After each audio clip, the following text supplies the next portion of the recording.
ঠিক আছে, তো আমি দেখেন 30 সেকেন্ডের ভিতরে 3টি দরজা বসাতে পেরেছি। এখন মেইন ডোরের জন্য আমি একটা দরজা দিচ্ছি। আমি কোন পাশে দিলে ভালো হয় সেটা কিন্তু ইজিলি আমি মুভ করে তারপর বসাতে পারতেছি। এখন কিচেনের জন্য আমি একটি দরজা দিব। কিচেনের জন্য দরজা রেডি। এই যে দেখেন আমি কিচেনের জন্য দরজা দিলাম। তো এটি দেখতে পাচ্ছেন একটু ওই পাশে দিয়েছি, অর্থাৎ যে পাশে রোটেশন করে তার বিপরীত পাশে দিয়েছি। এখন আমি ছোট দরজা নিব বাথরুম, তারপর হচ্ছে প্রেয়ার রুমের জন্য, অর্থাৎ নামাজ রুম অথবা পূজা রুমের জন্য। তো দেখতে পাচ্ছেন বাথরুমের আমি দরজা বসাচ্ছি 30 ইঞ্চির।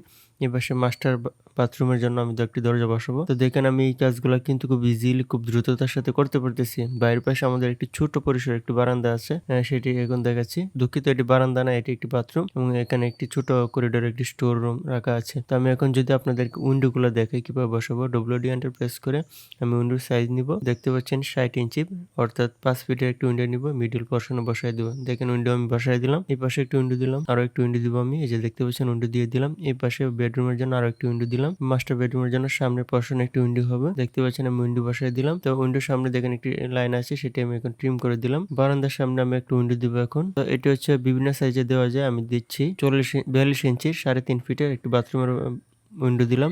3.5 ফিটেরই দিব, অর্থাৎ 42 ইঞ্চি আমি একটা উইন্ডো দিলাম। কিচেন রুমের জন্য একটা উইন্ডো দিলাম এবং এন্ট্রি রুমের পাশে আরো একটা উইন্ডো দিলাম এবং স্টোর রুমের জন্য একটা উইন্ডো দিলাম। তো দেখতে পাচ্ছেন এই কাজগুলো কিভাবে ইজিলি করতে পারতেছি।